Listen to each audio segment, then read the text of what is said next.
الله الرحمن الرحيم. السلام عليكم. هناخد النهاردة إن شاء الله تاني محاضرة اللي هو Tumor immunology، ودي برضو زي ما اتفقنا إن احنا استكمالا لسلاسل Clinical immunology اللي كنا بدأنا فيها. هنحاول نغطي بعض البوينتس. أول حاجة إيه هو التيومر، وهل الإميون response can recognize these tumors، وإف so can the immune response eradicate the tumor. طيب إيه موقف التيومر من الإميون ريسبونس؟ طيب هل ممكن نستخدم الإميونوثيرابي في علاج الكانسر ولا لأ؟ كل ده هنعرفه النهاردة إن شاء الله من خلال المحاضرة. هنيجي بداية نقول إيه هو التيومرز، وانتوا طبعا واخدين ده في الباثولوجي in details، لكن إحنا just broadly كده. التيومرز عبارة عن a collection of a clone of cells whose growth has gone unchecked. يعني إيه؟ يعني مجموعة من السيلز الجروث بتاعها فقد السيطرة عليه وبقوا they are proliferating indefinitely، وممكن تظل confined للمكان اللي ظهرت فيه، وفي الحالة دي بتبقى benign tumors، أو إن هي بيحصل لها spread بعيد عن المكان اللي ظهرت فيه وبتدي يحصل metastasis، تنتشر بالبلد، بتنتشر بالليمفاتكس، وتدينا secondary tumors في مناطق مختلفة. وطبعا زي ما تاخدوا في الباثولوجي هتعرفوا ان هي انواع كتيرة، كارسينوماس، ساركوماس، وفي الحاجات اللي هي طالعة من الليمفويد تيشو زي الليمفوماس واللوكيمياز. What is the role of the immune system؟ الإيميون سيستم بيتصرف ازاي لو بدأت سيلز يبتدي يحصل فيها transformation وبداية المالجنت changes؟ في خاصية مهمة جدا للإيميون سيستم اسمها immune surveillance، أو عملية المسح اللي بيعمله الإيميون سيستم، زي الديتكتور اللي شايفينه كده ماشي بيدور في الجسم كله أي سيلز بيبتدي يحصل فيها transformation، بيبتدي الجسم يتخلص منها بالإنيت والأدابتيف immunity زي ما أخدته قبل كده بالتفصيل.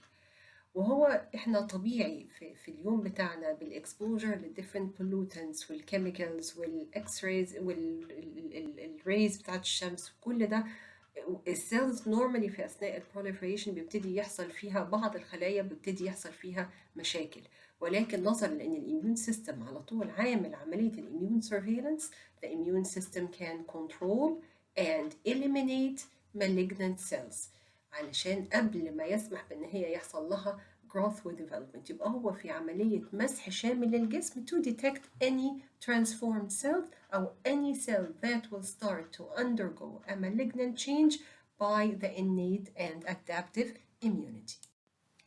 لما نيجي نتساءل how does the immune system recognize the tumor علشان يبتدي to react against it؟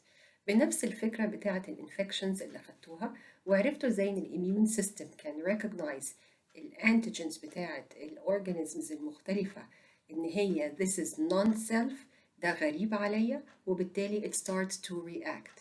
ففي some types of antigens موجودة على التيومرز بيقدر الاميون سيستم to recognize ان دي مش تبعه. طبعا مش كلها زي ما هنحكي، ولكن ال recognition of التيومر من عدمه بيتوقف على حسب الانتيجنز which are expressed on the tumors.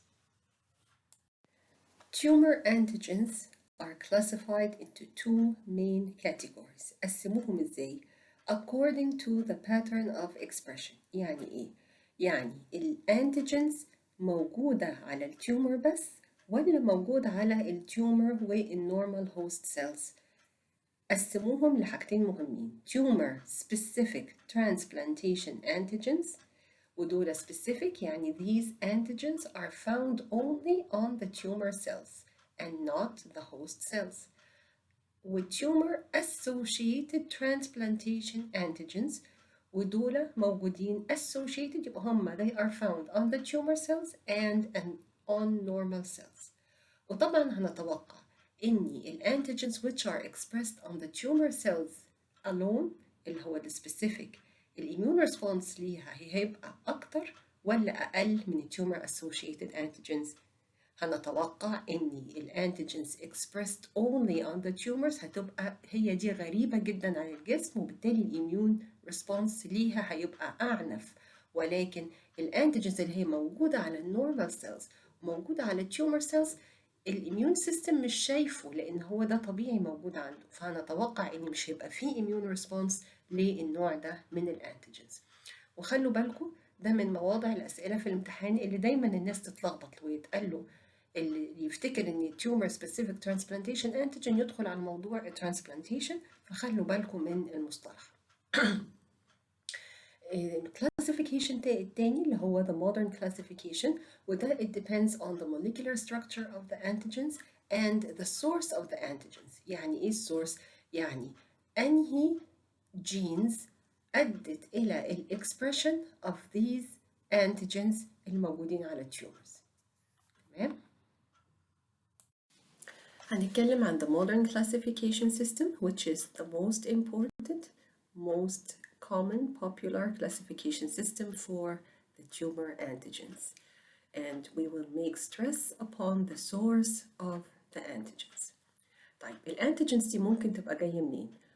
ممكن تبقى products of mutated self genes، يعني genes موجودة normally في الجسم حصل فيها mutation أدى إلى تكوين an abnormal protein وهو ده اللي بقى التيومر antigen. طيب الجينز بتاعتنا السيلف جينز الموجودة دي ممكن تكون إيه؟ ممكن تكون mutated cellular oncogenes. إيه هما mutated cellular oncogenes؟ عشان نفهم القصة دي بدايةً، كلمة oncogenes يعني genes which lead to malignant transformation. These genes أول ما اكتشفت في الفيروسز، اكتشفت في الريتروفيروسز. الريتروفيروسز في ممبر منهم اسمه الروز ساركوما فيروس. المهم أحد الممبرز بتوع الريتروفيروسز اكتشفوا إن في جين، الجين ده لو دخلته الخلية في السيل لاين هيلاقي ان السيلز هيبتدي يحصل فيها transformation and malignant changes على طول، وسموا بالأونكوجينز. طيب جم في جسم أجسامنا لقوا إن في جينز شبيهة بالفيرال أونكوجينز دي وسموها بالسيلولار أونكوجينز. السيلولار أونكوجينز زي الراس وفي حاجات كتيرة. السيلولار أونكوجينز these are genes الوظيفة الأساسية بتاعتهم to control the cell division، ماسكة مراكز التحكم في الخلية. they control cell proliferation cell division، تخلي الخلية إمتى to proliferate وإمتى توقف علشان تظل الأمور within normal limits. They encode certain growth factors, certain growth receptors، شوية signaling pathways في الخلية اللي بتؤدي إلى الديفيجن. فدي بتتحكم في مراكز تحكم خطيرة جدا في الخلية، تخليها إمتى to proliferate وإمتى تقف. يبقى لو حصل mutation في المنطقة الخطيرة دي اللي بتتحكم في cell proliferation division، يبقى انت كده بتخلي الخلية دي يحصل فيها tumor و malignant transformation. عشان كده سموا الأونكوجينز اللي هي الموجودة في السيلز اللي تشبه الفيرال أونكوجينز سموا بالسيلولار أونكوجينز، أو مصطلح تاني بروتو أونكوجينز. بروتو أونكوجينز. يبقى لو حصل ميوتيشن في الجينز دي اللي هي بتتحكم في السيل division and proliferation، يبقى كده خليت الخلية كلها to lose control and to enter in a state of indefinite proliferation and tumor formation. طيب نيجي للسورس تاني. ممكن يحصل mutation في التيومر suppressor genes، والتيومر suppressor genes المثال بتاعهم زي ما تسمعوا في الباثولوجي اللي هو ال P53 والريتينوبلاستوما genes. الوظيفة بتاعة الجينز دي بتؤدي إلى تكوين بروتين. البروتين المهمة أو الأهمية بتاعته زي ما هو واضح من الاسم tumor suppressor، بيمنع ال development of the tumors، هو عكس السيلولار أونكوجينز تماما. يبقى ده بيمنع السيل division وبيمنع إن هو يدخل في proliferation، بيمنع إن هو يتحول إلى malignancy.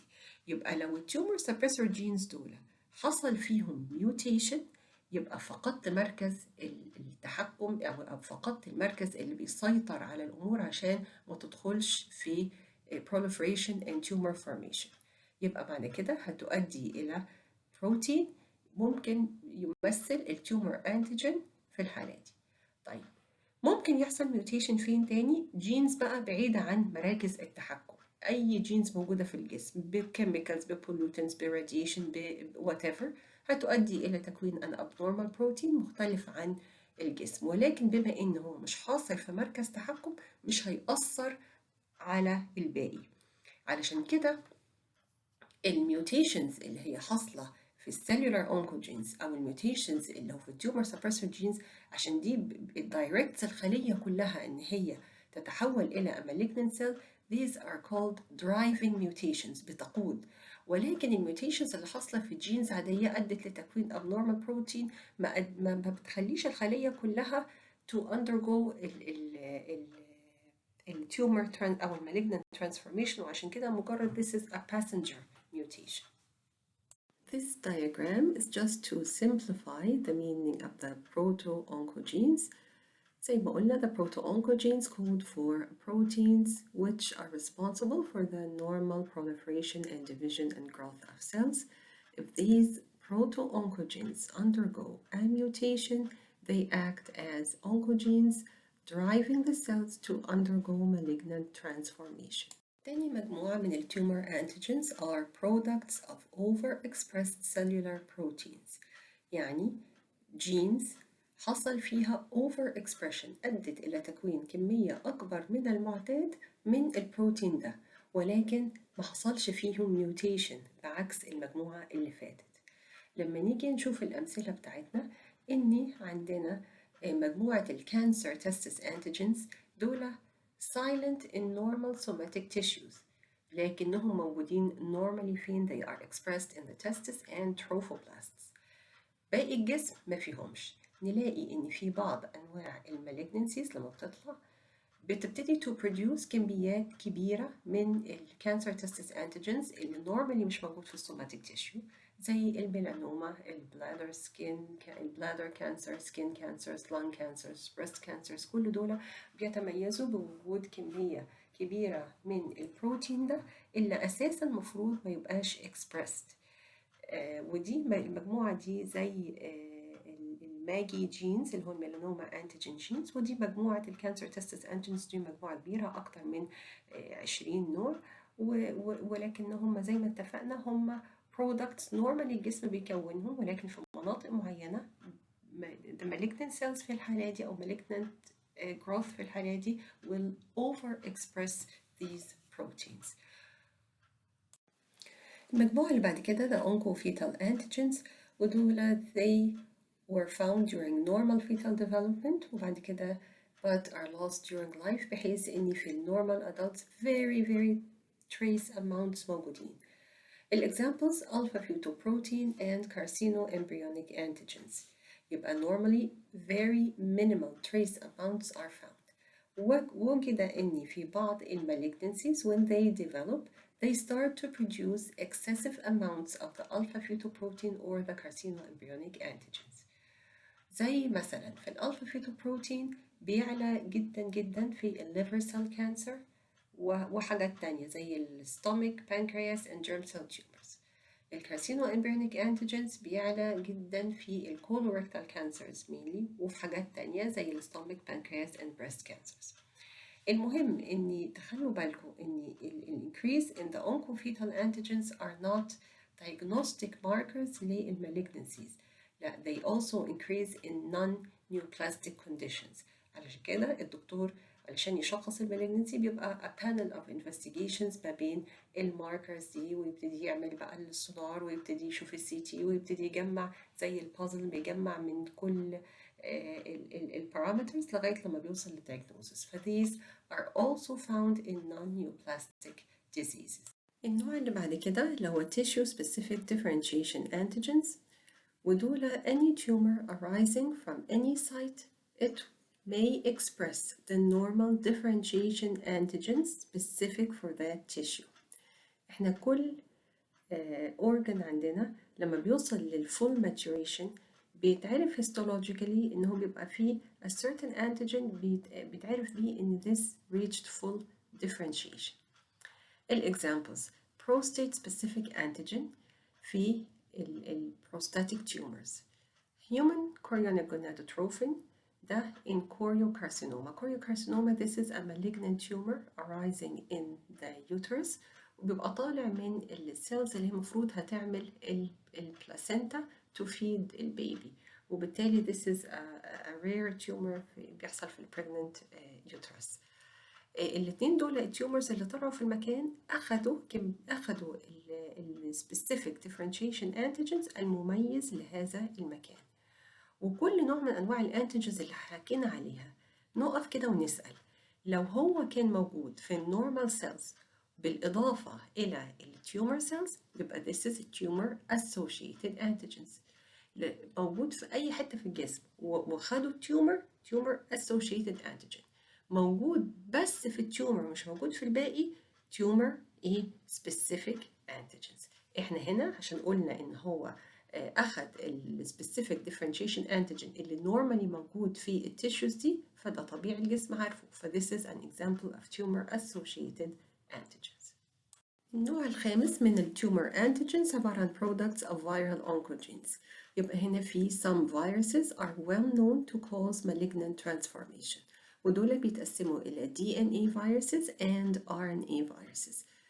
Regarding the DNA viruses عندنا hepatitis B virus وده most commonly بيؤدي إلى hepatic carcinoma أو liver cancer, human papilloma virus which leads to cervical cancer, Epstein-Barr virus وده it leads to Burkitt's lymphoma and non-Hodgkin lymphoma, herpes virus 8 which leads to Kaposi's sarcoma زي ما تعرفوا في ال HIV. This is a common malignancy بيحصل في immune suppressed patients زي ال HIV. بعد كده بالنسبة لل RNA viruses عندنا ال hepatitis C virus which leads to hepatic carcinoma و human T-cell leukemia virus and this is a member of the retroviruses. طبعا بعض الفيروسز دي ليها vaccine to prevent وبالتالي لما يبقى في vaccine to prevent infection with these viruses which lead to malignancies طبعا ده بيبقى أحسن وسيلة إن أنا أمنع التيومرز زي مثلا الهيباتيتس بي فيروس ده له فاكسين الهيومن بابيلوما فيروس له فاكسين يبقى دول التو فاكسينز الوحيدين اللي surely هيمنعوا المالجنسي لأنه هيمنعوا الانفكشن بالفيروسز which leads to malignant transformation. وتخلوا بالكم من حاجة مهمة إن these viruses lead to the production of proteins نتيجة ال expression of viral genes. يعني البروتينز اللي هتتكون في ال infected cells مصدرها genes بتاعة الفيروس. يبقى the human cell, the normal host أو ال normal human body ما شافش الانتيجنز دي أو البروتينز دي قبل كده. عشان كده ده يعتبر مثال لتيومر specific transplantation antigens لأن هو related فقط على المالجنسي اللي هو it arised from the viral oncogenes. Some tumors can acquire altered glycolipids and glycoprotein antigens. يبقى الnormal cells فيها certain forms من الglycoproteins or glycolipids. التيومر اللي هيطلع it will start to express excessive amount or altered or abnormal forms من these glycoproteins or glycolipids. والexample cancer antigen 125 وده بنستخدمه علشان to detect ovarian cancer وcancer antigen 199 ده بيتشاف في حالات الكولون والبانكرياتيك tumors. Some of these tumor antigens are not confined to the tumor. They are also secreted and shed in blood. استخدمت الخاصية دي إن هم يقدروا يستخدموا الانتيجنز اللي هي secreted in blood في diagnosis of certain tumors وكمان في monitoring the response to treatment. وسميت بالtumor antigens which were secreted in blood بالtumor markers أو بالعربي دلالات الأورام. يبقى these are tumor products هم secreted in blood يعني كأنهم tumor antigens بس مش confined لمكان التيومر لا they are secreted وأقدر أستخدمها في الدايجنوزيس يعني لما الطبيب يشك في كانسر معين يقول له روح اعمل دلالات الأورام الفلانية and to monitor the response to treatment. يعني هو بيقيس الليفل بتاع التيومر انتيجين ده، وبعد ما بيعرض البيشنت للعلاج ايا كان يبتدي بقى يقيس التيومر ماركرز ويشوف الريسبونس للتريتمنت شكله ايه. لقى ان التيومر ماركرز قلت يبقى في استجابه كويسه للعلاج، لقى ان التيومر ماركرز بتزيد يبقى مفيش استجابه والامور عماله بتزيد. ايه الاكزامبلز من الحاجات اللي حكيناها اللي هم كانوا تيومر انتيجينز اللي هم they are secreted in blood و not confined to the tumor. carcinoembryonic antigen في الكولوريكتال كانسر، alpha fetoprotein في الهيومن في الهيباتيك سيل كارسينوما، prostate specific antigen in prostatic tumors, human choriogonadotrophin in choriocarcinomas, CA125 in ovarian cancers, CA15-3 in breast cancer, CA19-9 in colon and pancreatic tumors. وطبعا التيومر ماركرز دي من الحاجات المهمة جدا. ودلوقتي هنشوف ايه دور الاميون ريسبونس against these tumor antigens اللي احنا حكينا عليها. دلوقتي if the tumor antigens كل ما يكون tumor specific كل ما الاميون response will recognize these antigens as foreign، كل ما الاميون response هيبقى أشد وأعنف. ولكن كل ما التيومر انتيجين يبقى من نوع التيومر associated antigens اللي هو موجود على التيومرز وعلى النورمال سيلز، كل ما الاميون سيستم هيبقى شايف الانتيجين ده كأنه بتاعه، كأنه سيلف، مفيش تمييز بين السيلف والنون سيلف، وبالتالي هنتوقع ان الاميون ريسبونس هيكون مفيش. فكل ما زاد الاختلاف كل ما زاد الريسبونس، كل ما كانت الامور واحدة ما بين التيومر وما بين النورمال سيلز كل ما كان مفيش ريسبونس. طيب في حالة ما إذا الإميون سيستم could recognize these tumor antigens هيشتغل إزاي؟ هيشتغل بكل الارمز بتوعه the innate and the adaptive، وهنا هتلاقوا ملخص سريع لكل اللي درستوه في البيزك immunology. Regarding the innate immunity عندنا الماكروفاجز. الماكروفاجز will kill by several mechanisms. أول حاجة cell contact cytotoxicity، هي بالظبط زي عملية الفاجوسيتوزس ولكنها مش هتقدر تاخد التيومر سيلز كلها علشان كبر حجمها، وبالتالي بتعمل ايه؟ it comes in contact with the cells، وكل اللي كان بيحصل فيها في الفاجوسيتوزس هيحصل فيها هنا اهو. هتبتدي تفرغ البروتيوليتيك enzymes، هتبتدي تكون الفري oxygen radicals and it will secrete it outside on the tumor cells and it will help in killing these cells. الحاجة التانية it may kill by antibody dependent cellular cytotoxicity، وأخدتوها قبل كده وعرفتوا إن ده عبارة عن cytotoxicity بتتعمل بمساعدة bridging antibodies، وعرفتوا قبل كده إن السيلز اللي هي that may kill with ADCC أشهرهم كان مين؟ the natural killer، وكمان الماكروفاجز وكمان النيوتروفيلز وكمان الإيزينوفيلز كلهم ممكن they may kill by this mechanism. الحاجة المهمة بقى في الماكروفاجز they have anti-tumor activity من خلال السيتوكاينز which they secrete.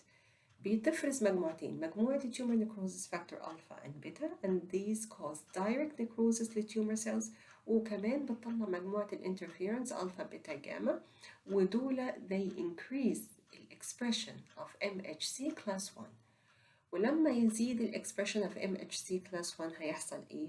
هيحصل إن هيزيد ال recognition by the CD8 اللي هي T cytotoxic، وبالتالي ال killing effect هيزيد أكتر لأن أنت ساعدت ال CD8 إن هي تشوف ال abnormal cells بإنك زودت ال MHC1 expression.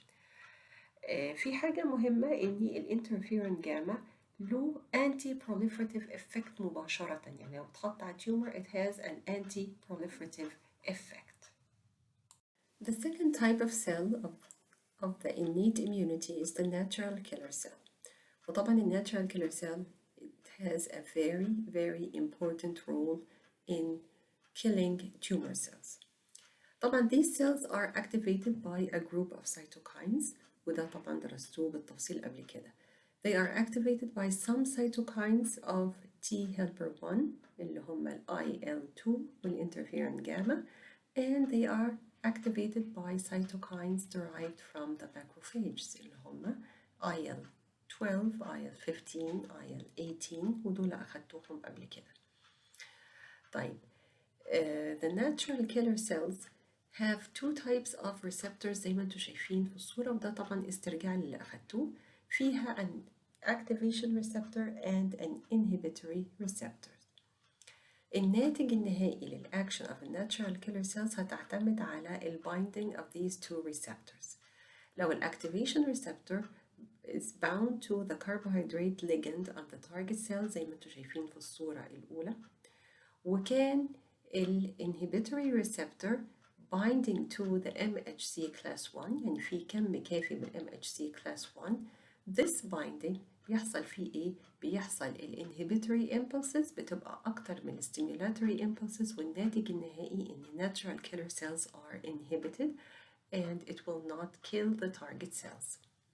طيب لما تبصوا على الصورة اللي تحت هنلاقي ايه؟ هنلاقي ان الاكتيفيشن ريسبتور موجود ماسك في الكربوهيدرات ليجند، وهنلاقي ان الانهبيتوري ريسبتور مش لاقي ال MHC class 1، وبالتالي حصل loss of inhibition.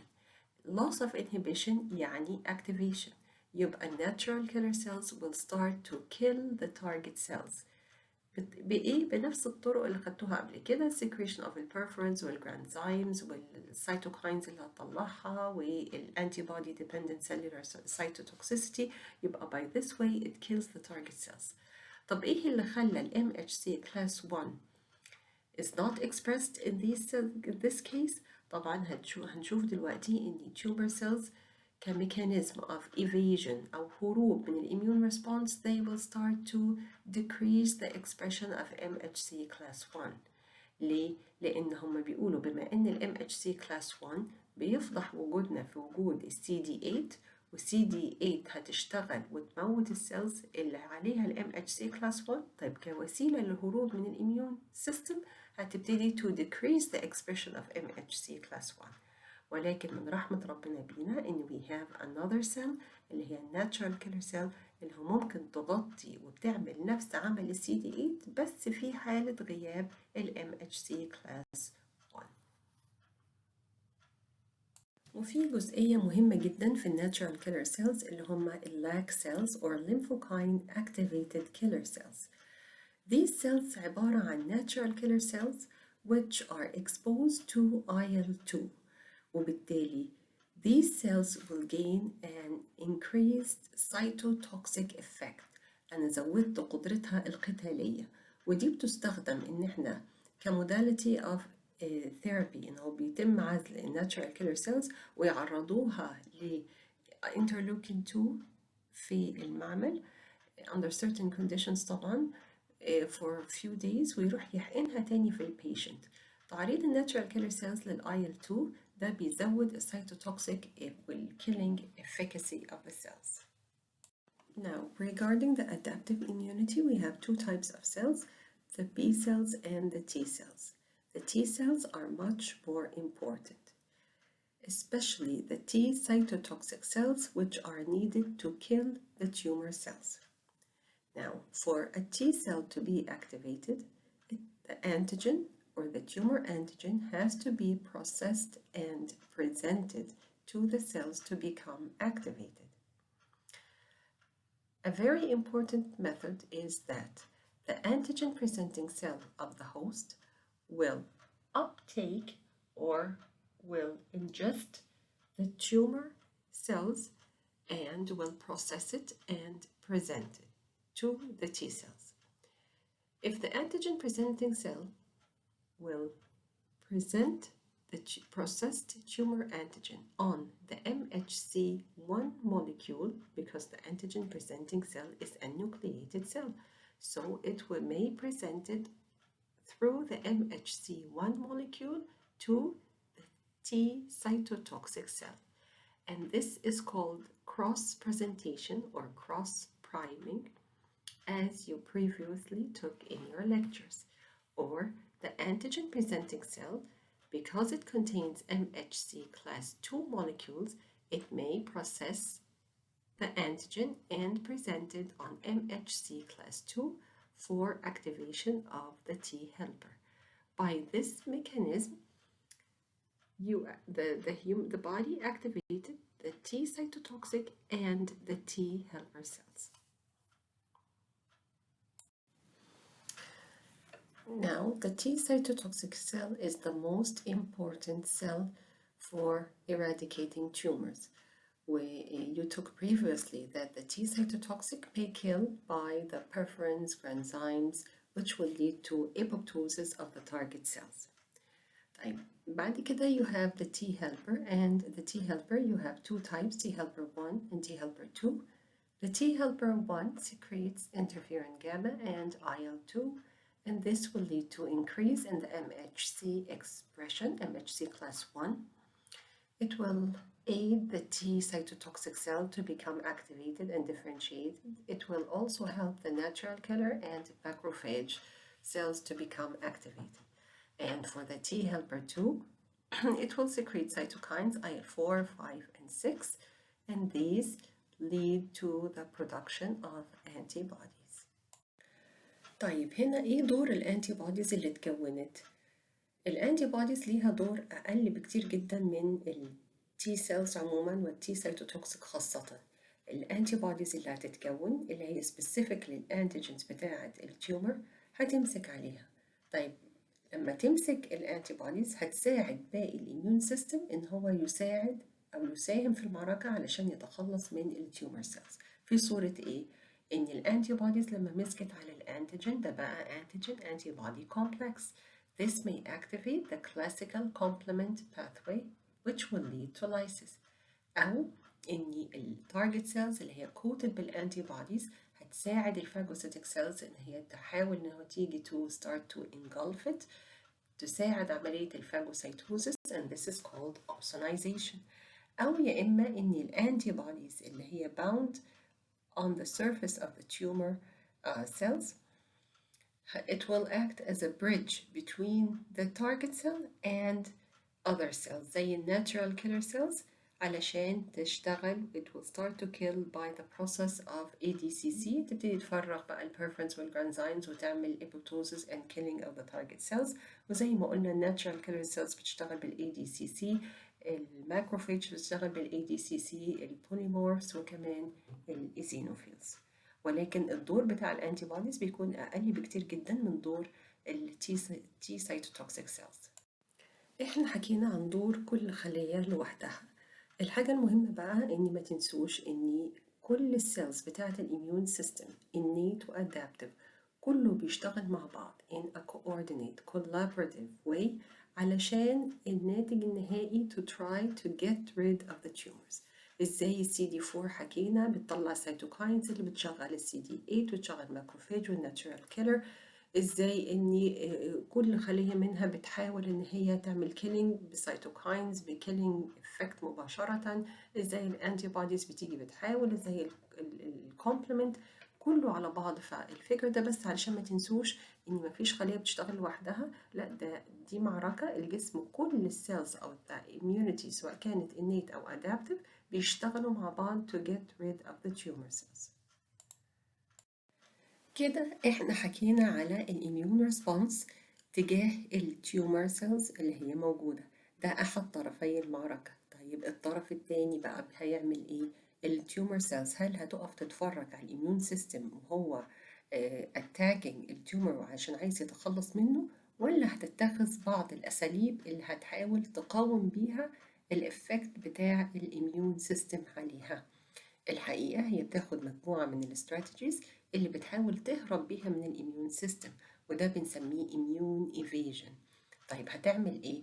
هتشوف كل الموليكيولز اللي ممكن تعرف الاميون سيستم بوجودها هتقلل الاكسبريشن بتاعها. زي ايه؟ It will prevent or decrease the expression of MHC class 1. ليه؟ علشان التي سايتوتوكسيك ما تقدرش تشوفها. هتعمل ايه تاني؟ It will stop the expression of the tumor antigens أو هتقلل كميتها، وده اسمهم antigen loss variants، يعني tumor cells فقدت البروتين antigen اللي كان بيميزها. وده بيحصل امتى؟ especially in very rapidly growing tumors. بالتالي لما الاميون سيستم ما بيشوفش الانتيجين يبقى هو مش شايف ان في مشكلة، وبالتالي التومر عمالة يكبر والجسم مش حاسس بيه. يا إما the tumor antigen هيبتدي يدخل الاميون cells في a state of tolerance، وانتوا أخدتوا tolerance which is a state of unresponsiveness. يا إما يطلع له كمية أنتيجين كبيرة جدا جدا، يا إما يطلع له كمية أنتيجين قليلة جدا جدا، يا إما إن هو الكوستيمولاتوري موليكيولز مش هيديها له.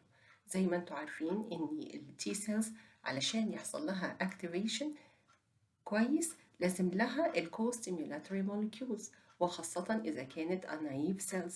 طيب التيومر cells طالعة في أي سيل فيها نيوكليس، يعني this contains an MHC class 1، يبقى أي سيل قادرة على إن هي تعمل processing و presentation على ال MHC class 1، ولكن these abnormal malignant cells مش هيدوا الكوستيموليشن، فبالتالي التي سايتوتوكسيك مش هينفع إن هي تبقى activated. طيب حاجة تانية، موداليتي تانية أو استراتيجي تانية، إن هي تاخد أنتيجين موجود بوفرة على الجسم وتروح مغطية نفسها بيها. And this is called masked antigen. It will take the sialic acid containing mucopolysaccharide الموجود بوفرة في أجسامنا و it will start to coat itself بكده. يبقى ال malignant cells will not be recognized by the immune system، هيبقى شايفهم كسيلف، لأن ده السياليك acid containing mucopolysaccharide ده طبيعي موجود عندنا. This diagram is to show some mechanisms of immune evasion.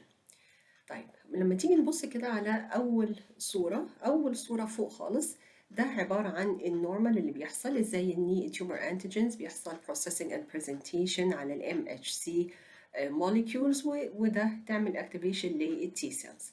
طيب هنبتدي بقى نشوف الايفيجن اللي ممكن يحصل. الصورة التانية هتلاقي إن ال MHCs موجودة ولكن مفيش الانتيجين to be processed، علشان these are the antigen loss variants، وبالتالي ال T cells مش هتستشعر. احنا طبعا هنا مش محددين T cytotoxic ولا T helper لأن المبدأ واحد.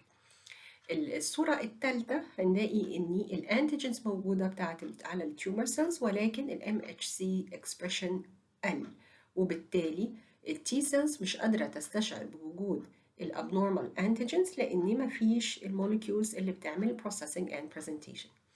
هنلاقي آخر صورة عبارة عن إن التيومر سيلز may secrete some immunosuppressive cytokines زي بالظبط اللي الجسم بيفرزها، اللي هو transforming growth factor beta أو TGF beta، وده it causes immune suppression of the T cells. Other mechanisms of immune evasion include lack of co-stimulatory signals. لما نيجي نبص كده للدياجرام الموجود، انتوا عارفين ان التيومر may arise in any tissues. التيشوز دي بتتكون من cells. All the cells are nucleated. So the nucleated cells على طول they can process and present the tumor antigens on the MHC class 1 molecules. تمام؟ طيب لما تبقى الانتيجين متشال على MHC class 1 molecules هتيجي الخلية اللي قدامها اللي هي T cytotoxic هيحصل الريكوجنيشن عن طريق ده أول حاجة، ولكن علشان يحصل الكومبليت activation وخاصة for full activation وخاصة for naive cells محتاجة إن يبقى فيه some co-stimulatory signals زي ما أخدته قبل كده في المحاضرات إن CD28 بتاعة التي سايتوتوكسيك تمسك في البي 7 molecules بتاعة النيوكلييتد سيلز دي أو التيومر سيلز اللي طالعة في النيوكلييتد سيلز. طيب في الحالة دي بقى إن the tumor cells will prevent the expression of the co-stimulatory molecule، مش هتخلي يبقى فيه B7. يبقى معنى كده إن this T cytotoxic لو ما أخدتش الفول activation بتاعها تدخل في state of a energy ومش هيحصل لها أي response. يبقى بالتالي ضمنت إن T cytotoxic will not kill these tumor cells. الحاجة التانية زي ما شفنا في الصورة اللي قبلها إن هي it may secrete the immunosuppressive cytokine زي TGF beta. طيب حاجة تانية إن هي ممكن التيومر cells will express the Fas ligand، والFas ligand will kill the Fas، هتمسك في الفاس على ال T cells وتعمل لها killing، وده عكس اللي بيحصل في الطبيعي. طبعا انتوا فاكرين ان الفاس والفاس ال ده كان واحد من الميكانيزمز بتاعه التي سايتوتوكسيك سيلز او بتاعه الناتشرال كيلر سيلز علشان to kill the target cells. هنا في الحالة دي the tumor cells will express the Fas ligand وده عكس اللي بيحصل في الطبيعي. يا إما هيحصل secretion of some blocking antibodies ومن الاسم بتاعها these are antibodies which are not functioning، لا بيحصل بيها الكومبلمنت activation ولا بيحصل بيها ال ADCC، كل اللي بتعمله كأنها مسكت في الانتيجينز أو the tumor وعملت لها masking كأنها خبتها. These are two diagrams just to simplify what we have just explained. بالنسبة للصورة اللي على اليمين اللي هي تيوم اللي بيبين قصة الفاس L والفاس. في الحالة الطبيعية الصورة الأولى اللي هي T cytotoxic cells are supposed to express الفاس ligand. لما تعمل بايندنج مع الفاس الموجود على التارجت سيلز المفروض إن الخلية اللي فيها الفاس يبتدي يحصل فيها apoptosis. ليه؟ لأن الفاس L والفاس دول they regulate cell death. الابنورمال بقى اللي بيحصل ان زي اللي هي الصوره اللي تحت هتلاقي ان tumor cells they express the fas L والفاس L when they bind مع الفاس of the T cytotoxic cells they will induce apoptosis أو programmed cell death في ال T cytotoxic cells وده عكس اللي بيحصل في الطبيعي وعلشان كده التيومر cells بالطريقة دي they can kill the T cytotoxic cells. لما نيجي نبص على الرسمة التانية بتاعت البلوكينج انتي بوديز ده just to simplify اللي احنا قلناه ان البلوكينج انتي بوديز دي كل ما هي بتعمله ان هي بتعمل ماسكينج للانتيجينز لكن لا هتسمح بالاي دي سي سي ولا هتسمح بالاوبسونايزيشن ولا اي حاجة خالص كأنها نون فانكشنينج انتي بوديز وبالتالي احنا خبينا الانتيجين من الاميون سيستم بالبلوكينج انتي بوديز التيومر عمالة يكبر والاميون سيستم مش حاسس بيه. يبقى ده يعتبر another mechanism by which the tumors may evade أو تتهرب من الإميون system. الناس بقى فكرت طالما إن cells of the immune system كلها بتحاول تهاجم التيومر طيب ليه ما نستغلش الإميون سيستم ده إن أنا أستخدمه في العلاج ومن هنا جت فكرة الإميونوثيرابي إن أنا أستغل الإميون سيستم اللي طبيعي بيحاول يهاجم لا ده أنا هحفزه وازود من الكفاءة بتاعته علشان اساعده ان هو يحاول هو يهاجم التيومرز وده باب اسمه الاميونوثيرابي وده جزئية هنديكوا جاست افكار سريعة علشان نفتح في اذهانكم المفهوم العام. طبعا بالنسبة للجنرال modalities of treatment زي ما بتسمعوا في الراديوثيرابي في الكيموثيرابي في السيرجري خطورة الحاجات بتاعت الراديوثيرابي والكيموثيرابي إن these are highly toxic not to the tumor cells ولكن also to the surrounding cells وبالتالي التوكسيستي بتاعتها بتبقى شديدة جدا جدا. بالإضافة للسيفير ستيت of immune suppression اللي الجسم كله بيبقى فيها وبالتالي بيبقى liable إن يحصل له opportunistic infections liable إن يحصل له more malignancies فبالتالي الاستعانة بقصة الإيميون ثيرابي إن أنا أحفز الإيميون سيستم to fight a tumor هيخلي التوكسيك افكتس بتاعة الراديوثيرابي والكيموثيرابي نقلل من استخدامها وبالتالي ده هيبقى وسيلة علاجية فعالة جدا لو إن هي تم إدخالها والاستعانة بيها علشان نقلل من التوكسيستيز والسايد افكتس بتاعت التراديشنال ways. The first category in the immune therapy is the specific active immunization. من الاسم specific يعني I will enhance the immune response specifically to the tumor antigens. أنا مش هزود الإيميون response عموما ده أنا هزوده targeted وموجه للtumor antigens. active ليه؟ لأني أنا مش بعمل transfer لحاجة passive ده أنا بحاول إن أنا أخلي الجسم نفسه الإميون ريسبونس بتاعه يشتغل against التيومر أنتيجين الموجود جواه فأنا بشغله الواحد لما بيتعب في حاجة ويكون ريسبونس بيها بتبقى أحسن بكتير جدا من إن أنا أعمله passive transfer لعملية immunization كلها بتتراوح بتدور على حاجات نفس المصطلح. أول حاجة kill tumor cell vaccines إحنا بيتم استخلاص جزء من التيومر بيستخلص منه التيومر أنتيجين بيعمل له killing وبيبتدي يضيفوا لأدجوفنت اللي هو حاجة to enhance الإميون ريسبونس زي ما أخدته في أوائل المحاضرات ويحقنها في الجسم. يبقى أنا بحقنه ليه؟ لأن أنا بخلي الجسم يشوف الأنتيجين أهو بدخله له فأنا اللي بدخله له الإميون ريسبونس نفسه هيبتدي إن هو يشوف الكلام ده ويبتدي to mount الريسبونس يبقى أنا بشغله this is active immunization. الحاجة التانية اللي هو الانتي فيرال vaccines وزي ما اتفقنا the most potent way to prevent a tumor is to give vaccination to the viruses that induce malignancies واتفقنا ان في حاجتين مهمين hepatitis B virus vaccine وكمان الهيومن بابيلوما فيروس vaccine يبقى انا لما بدي الفاكسينيشن الجسم هيكون immune response فبالتالي يمنع الانفكشن، فبالتالي يمنع المالجنانت فورميشن. DNA vaccines إن هو بيشوف الجين اللي هو بتاع التيومر which encodes البروتين أو encodes التيومر antigen ده، وبيبتدي يعمل له transfixation ويدخلها في الخلايا، يعني يسحب خلايا ويدخل فيها بالجينيتك انجينيرينج الجين اللي هيؤدي إلى تكوين التيومر انتيجين. ليه كل ده؟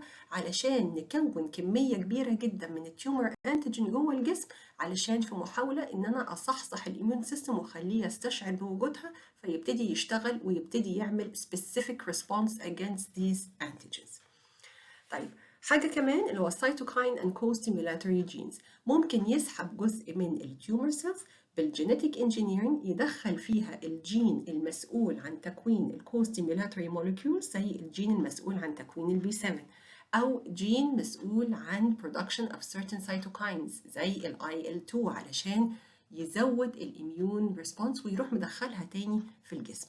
كل الأفكار دي كلها مجرد أفكار علشان إزاي يخلي الإميون سيستم يستشعر بوجود التيومر أنتيجينز أو الأبنورمال بروتين so it will mount an effective immune response against it. But this is a very simplified diagram علشان تقدروا تتخيلوا تستوعبوا الكلام اللي احنا قلناه. مثلا لو كان في تيومر معين بيستخلص السيلز منه، بيسحبها يستخلص السيلز منه، بيستخلص منها البروتين اللي هو اللي يمثل التيومر انتيجين، او ان هو ممكن يصنع البروتين ده بالارتفيشال سينثيسيس.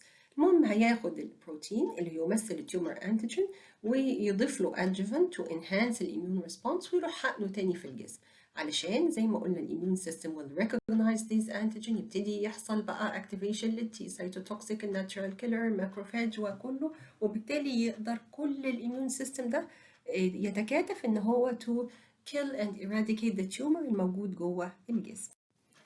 Now the second category which is the specific passive immunization، وزي ما اتفقنا specific يعني this is targeted to the tumor antigens، passive لأن أنا بعمل transfer لantibodies من بره، مش بخلي الإيميون سيستم يكون الانتيبوديز دي.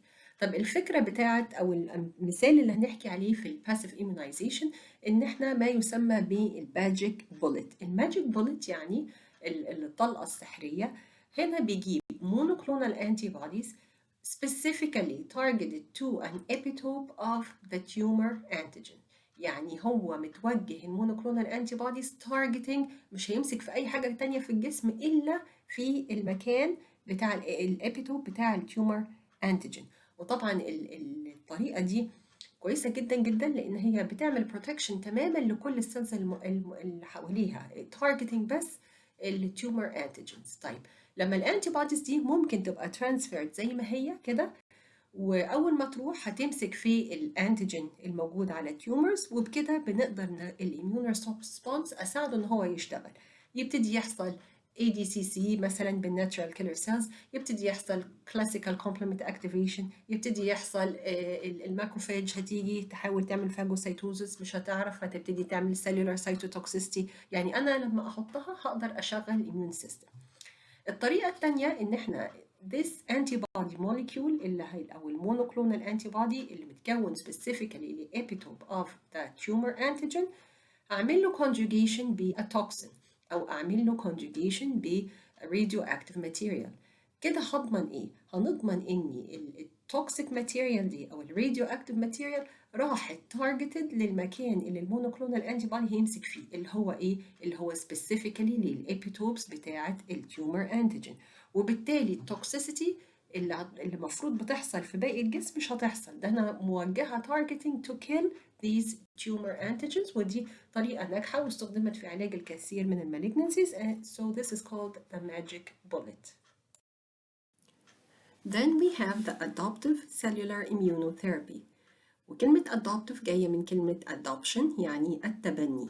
يعني إيه التبني؟ أنا هاخد cells أتبناها، أزود الإفكاسي بتاعتها وأرجعها تاني. أدي الفكرة.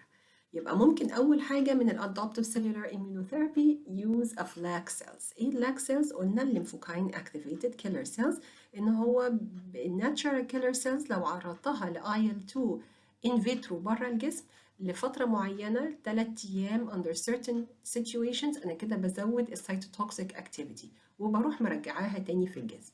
طيب يبقى احنا مش بنفصل الليمفوسايتس من البلاد، لان الناتشورال كيلر سيلز واحده من السيلز بتاعه الليمفوسايتس بتشكل حوالي 5 إلى 20% من التوتال circulating lymphocytes. بفصل الليمفوسايتس من البلاد. We will expose these lymphocytes to IL-2 وبعد كده they will be transferred again to the patient who has the malignancy. أنا كده عملت إيه؟ أنا زودت ال efficacy وال cytotoxicity of the natural killer cells. تاني حاجة في ال adoptive cellular immunotherapy اختلاف بس المكان. المرة اللي فاتت أنا خدت الليمفوسايتس من البلد، لا ده هنا أنا هاخد الليمفوسايتس infiltrating the cancer أو the malignancy. يعني we will use the tumor infiltrating lymphocytes، ودي ممكن تحتوي على حاجات كتير، منها ممكن تحتوي على CD8. نفس الفكرة، بنفصل جزء من الكانسر، بنستخلص الليمفوسايتس الموجودة نعرضها للايل 2 ونحقنها برضو مرة تانية. يبقى بكده أنا زودت ال efficacy of lymphocytes which are infiltrating the tumor directly.